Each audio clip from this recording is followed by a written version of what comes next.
So we are in obviously a military confrontation, but the response from the West, specifically the EU as well as NATO, has so far been non-military. I mean, the only thing that jumps out at me is, as far as the EU is concerned, they have promised to supply Ukraine with military aircraft. How significant is that?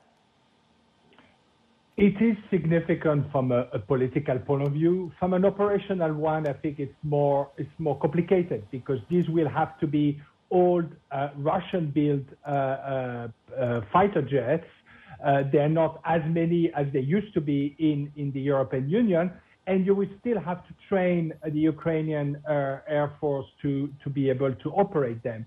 So, but I think it signals something that is a bit more than what you said, which is I think the West is gradually getting more involved also in the military aspect of things, even if it's still very much indirect. I think the West, especially NATO, should be much more directly involved in putting pressure back on Putin. But I think the EU's kind of recent statement on providing military fighter jets is still significant in that sense. We are not just about sanctions and political statements. Fabrice, President Zelensky said that he's willing to try talks with Russia, but he's sceptical of the outcome. Could these talks lead to a ceasefire, or is a cessation of hostilities implied by these talks? It is possible. This is what we have seen for the past 8 years during the Minsk process, where you had occasionally some ceasefire agreed by both parties.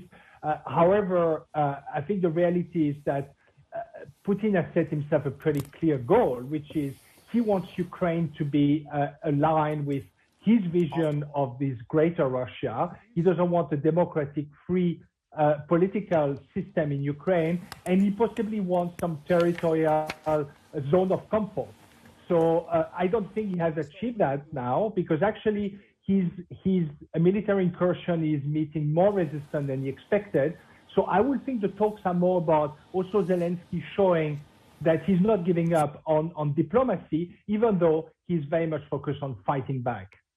Hi, I'm Emily Tan, and thanks for watching CNBC. You can check out more of our videos by clicking on the boxes on the screen, and don't forget to subscribe to the channel for more. Thanks for watching.